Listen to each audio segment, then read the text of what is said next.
ఒకప్పుడు పాకిస్తాన్, ఆఫ్ఘనిస్తాన్ పొరుగు దేశాలు చాలా క్లోజ్గా ఉండేవి. ఒకరంటే ఒకరికి పరస్పర గౌరవం ఉండేది, మిత్ర దేశాలుగా ఉండేవి. ఇప్పుడు ఇరు దేశాల మధ్య అగ్గి రాజుకుంటుంది. ఇంకా చెప్పాలంటే రెండు దేశాలు ఒకళ్ళపైన ఒకళ్ళు అటాక్ చేసుకుంటున్నారు.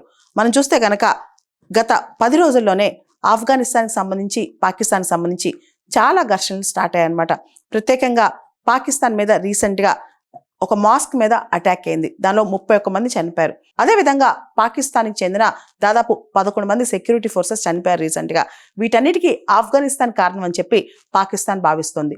ఏదైతే హక్కానీ నెట్వర్క్ కావచ్చు, తెహ్రీకి తాలిబాన్ పాకిస్తాన్ కావచ్చు, ఇలా రకరకాల టెర్రరిస్ట్ గ్రూప్స్ ఆఫ్ఘనిస్తాన్ సాయిల్ నుంచి ఆపరేట్ చేసి తమ పైన అటాక్ చేస్తున్నాయి అని చెప్పి పాకిస్తాన్ భావిస్తోంది.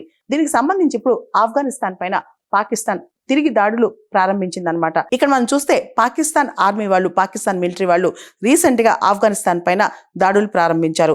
ఆపరేషన్ గజబ్ లిల్ హక్ అనే పేరిట కాబూల్, కాందహార్, పక్తియా, ఆఫ్ఘనిస్తాన్లో ఉన్న ఈ ప్రాంతాలపైన పాకిస్తాన్ అటాక్ స్టార్ట్ చేసింది. ఈ దాడుల్లో దాదాపు 300 మంది తాలిబాన్లు మరణించారని తెలుస్తోంది. మరో 1000 మందికి పైగా గాయపడ్డారంట. తాలిబాన్లకు చెందిన 27 సైనిక పోస్టులు కూడా పూర్తిగా ధ్వంసం చేసింది పాకిస్తాన్. ఆఫ్ఘనిస్తాన్కి చెందిన 9 సైనిక పోస్టులను పాకిస్తాన్ ఆల్రెడీ స్వాధీనం చేసుకుంది. అలానే ఆఫ్ఘనిస్తాన్లో పలు యుద్ధ ట్యాంకులు సైతం ధ్వంసమైనట్లు సమాచారం వస్తుందన్నమాట. తాలిబాన్లకు సంబంధించి వాళ్ళ సైనిక స్థావరాలే లక్ష్యంగా పాకిస్తాన్ అటాక్స్ చేస్తుందన్నమాట.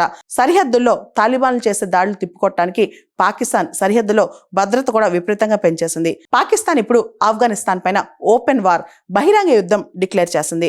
ఆఫ్ఘనిస్తాన్ పై బహిరంగ యుద్ధం ప్రారంభించామని పాకిస్తాన్ రక్షణ శాఖ మంత్రి ఆసిఫ్ కనాజా ఆల్రెడీ ప్రకటించారనమాట. తమ ఓపిక కూడా హద్దుంటుందని, అది ఆఫ్ఘనిస్తాన్ పరీక్షించిందని, ఇప్పుడు ఎట్టి పరిస్థితిలో ఆఫ్ఘనిస్తాన్ వదిలేది లేదని చెప్పి కూడా పాకిస్తాన్ చెప్పేస్తుంది అనమాట.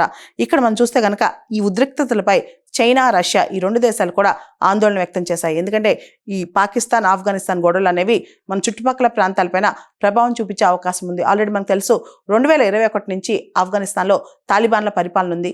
పాకిస్తాన్, ఆఫ్ఘనిస్తాన్ మధ్య డ్యూరాండ్ లైన్ ఉంది.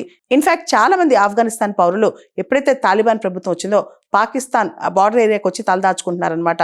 అయితే ఇప్పుడు పాకిస్తాన్ వాళ్ళందరినీ తిరిగి పంపించేసింది. అయినా కానీ పాకిస్తాన్, ఆఫ్ఘనిస్తాన్ బార్డర్ దగ్గర ఉద్రిక్తతలు నెలకొన్నాయి. 2021లో ఎప్పుడైతే అమెరికా దళాలు, నాటో దళాలు ఆఫ్ఘనిస్తాన్ నుంచి వైదొలిగాయో అప్పుడు పాకిస్తాన్ కూడా సంబరం చేసుకుంది. ఇన్ఫాక్ట్ ఆ టైంలో ఆఫ్ఘనిస్తాన్లో స్వీయ గవర్నమెంట్ వస్తుంది, మంచి జరుగుద్దని పాకిస్తాన్ అప్పట్లో ఇమ్రాన్ ఖాన్ కూడా వాళ్ళు షాకిల్స్ నుంచి బయటకు వచ్చారు, అంటే కట్టెల నుంచి బయటకు వచ్చారని చెప్పి ఆయన హర్షం వ్యక్తం చేశారు. కానీ ఆ తర్వాత నుంచి మనం చూస్తే కనుక ఆఫ్ఘనిస్తాన్లోని తాలిబాన్ ప్రభుత్వం, పాకిస్తాన్లో ప్రస్తుత ప్రభుత్వం ఇద్దరికి సరిపట్లేదు, ఇద్దరు అటాక్ చేసుకుంటున్నాయి. అయితే ఆఫ్ఘనిస్తాన్, పాకిస్తాన్ ఈ రెండు దేశాలు కూడా భారతదేశానికి పొరుగున దేశాలు కాబట్టి ఈ డెవలప్మెంట్స్ ఇండియా కూడా కేర్ఫుల్గా వాచ్ చేస్తుంది.